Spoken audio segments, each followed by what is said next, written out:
My best friend just proposed to me out of nowhere, and now he's accusing me of leading him on after I harshly rejected him because I honestly thought he was joking. So Jordan, 24M, and I, 25F, met in university 2 years ago. We both started at the same time, and because of our ages we were both considered mature students. So we quickly became firm friends as we shared a dorm, and we'd joke around together about us being old enough to be considered mature in our early 20s. We weren't on the same course, but given we lived together, we would hang out pretty much all the time whenever we didn't have a lecture. We joined a bunch of societies together, went drinking every weekend together, etc., etc. It was a pretty sweet gig because it meant we were at least never alone. Obviously we made other friends, both alone and together, but we were always each other's number one at the end of the day.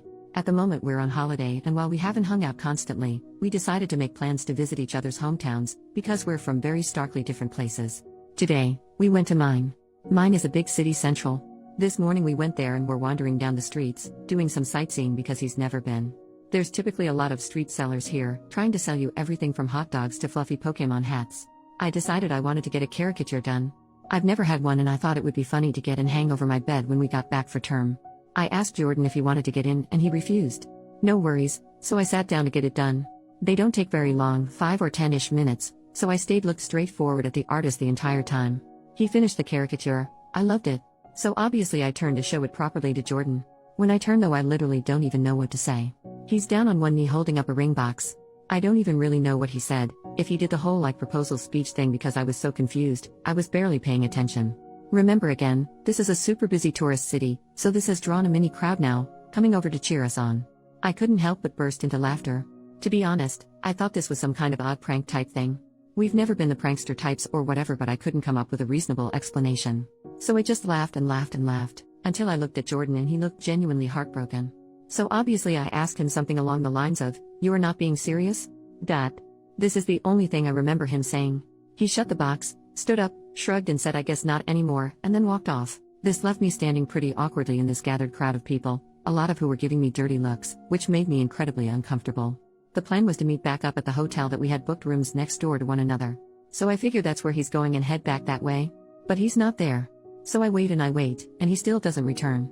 I text him out of concern. This was at 1:15 p.m. It's currently 6:20 p.m. as I'm writing this, just asking if he's okay. He responds with a long message back, which I would post because it's an odd read, but I won't out of respect for his privacy, in which he basically accuses me of leading him on, asking why I didn't break up with him sooner, saying I had publicly humiliated him and that he thought I loved him the same way and that he felt our relationship was strong enough to consider taking the next step. Now this is completely out of left field. I literally have got no clue where in the world he's got this idea from. The closest we've ever physically been is a hug, hello and goodbye. I've never even jokingly flirted with him, for exactly this reason. I've had too many friendships collapse because they can't tell the difference between serious interest and joking banter in friendships, so I've been extra careful to not. We've never kissed, never been on a date, never be intimate. I do not find him physically attractive and I wouldn't want to be in a relationship with him. I don't understand where on earth he's got this idea that we are. This isn't something he's ever brought up before this, and I'm genuinely bewildered. He hasn't returned to the hotel yet. I periodically knock to check, and I've been listening out for him walking up the hallway or anything. Nothing. I haven't responded to his long paragraph because honestly, I don't know how to. I'm just so stunned and taken aback that I genuinely have no idea where to go from here or what to do. I haven't told anyone I know in person yet, mostly because I don't want to bring this up to people who know Jordan. So here I am turning to strangers on Reddit instead. What in the world do I do? Update, the next day. Hey, I'm not dead. I'm back at my parents' house at the moment and I'll be staying here until school picks back up and a bit instead of traveling around. It's nice to be home anyways. Jordan did in fact not come back to the hotel. I stayed up until 1 a.m. before falling asleep and he didn't return. When I woke up the next day, the hotel staff let me know he had checked himself out at about 6 a.m. I did end up responding to his big long text. I took everyone's advice and told him that I was sorry it didn't go as he had expected, but that I wasn't sure where he got the impression we were together. I said I'd be happy to sit and have a discussion about it all so we could make sure we're on the same page. He was not happy about this at all. And he again went off with a bunch of the same type of thing he'd said in his first message. It didn't really seem to be going through his head at all. Even in these new texts he kept referring to this all as me breaking up with him, despite me explicitly telling him we are not and never have dated. Again, all his messages were very clear and coherent, even if what he was saying was not based in reality at all. He wasn't sending paragraphs, just sentences in really quick succession, which was blowing my phone up. He told me he didn't want to meet up with me to talk because I had ripped out his heart and crushed it in public. I did ask him for specific instances he could recall between us that made him think we were dating, but he completely ignored the question and just kept going on and on about how hurt he was that I was breaking up with him and how he felt his world was ending. He said he loved me more than anything and had felt so confident that I had too, which is why he felt so certain about proposing to move our relationship along. Eventually, to be honest, I grew pretty tired of the conversation and stopped responding, because it was just going around and around in circles. Me asking where he got this idea, him ignoring this and telling me how hurt he is I'm breaking up with him over this, etc. etc. He went on and on saying he thought it would be a ring I like, because it was my favorite gem, ruby, instead of diamond. It's got me wondering how much he actually spent on this damn thing. I didn't look very clearly at the ring, so I couldn't tell if it was something super expensive or not, and that he had been working up the courage to do so for a while and figured doing it when I was at home would make it more special. For a while, he was just talking to himself in my texts, because I wasn't responding anymore. When I checked back about 20 minutes later, I had something like 60 messages from him. Granted, they were all one sentences. At the very end he apologized and told me that it didn't matter anyway because I wouldn't see him around anymore. Obviously I was concerned, so I asked for clarification. He said that he was going to drop out of university and go back home because he couldn't deal with the shame. That's where our conversation ended. I didn't really know what to respond to that. As it stands now, I don't really know where Jordan is. I didn't ask him, which is my bad. I'm not sure if or when we will talk again. I'm sorry, this is quite a boring update. Unfortunately, I can't excite everyone with a whole and then he turned up at my door, and then he sent me flowers, or whatever. It feels a lot is unanswered. I still don't know where he got the idea we were dating from, he hasn't explained that. So I'm sorry I can't give everyone that answer. I haven't reached out to his family yet. I did consider it, but if he's not having a mental health crisis, I don't really want to involve them unnecessarily. Edit to update further, so adding on, a lot of people said I should ask our mutual friends if he's ever brought this up before. Ever suggested we were dating, etc. All of the people I've asked, granted it was only 5, said that they've not got a clue and he's never mentioned it before now.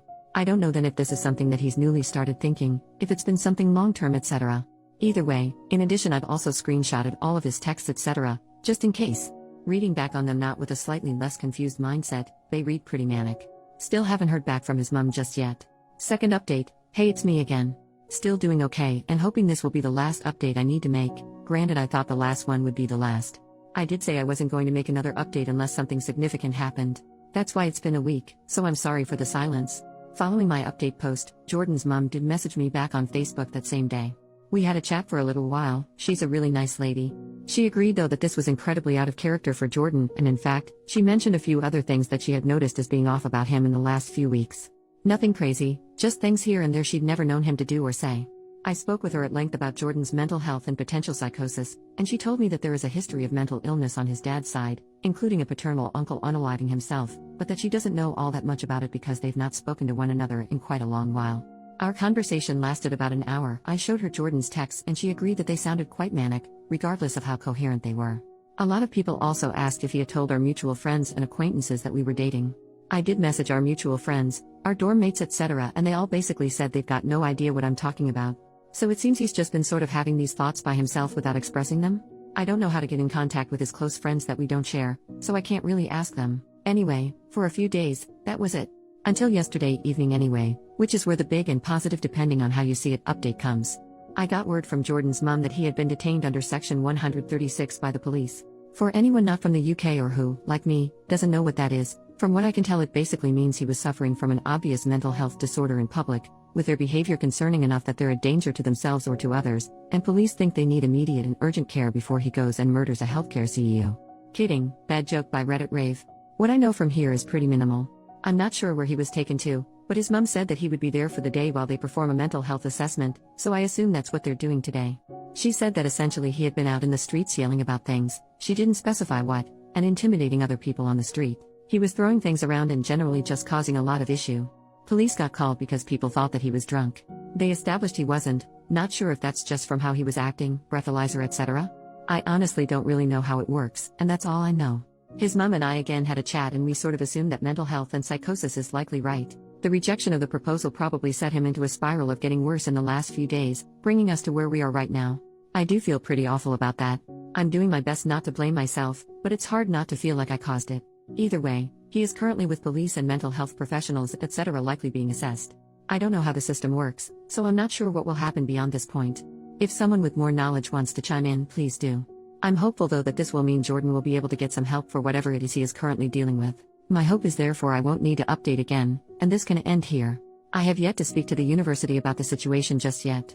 Not really sure how or if I should approach that, so I'm leaving it be for now. This has been a whole lot of emotions, and I really appreciate the help of everyone on my last 2 posts. Again, I won't update again now unless something major happens, but I highly doubt I will learn much more. If he gets diagnosed with anything, I'll see if I can find out what from his mom and I'll add it as a small update to this post, though some form of psychosis is definitely looking most likely. I don't want to bother her while they're struggling with this though, so we will see. Thanks again everyone, and thanks for following along. It's been really reassuring to have this support and people with way more understanding than I have to help me.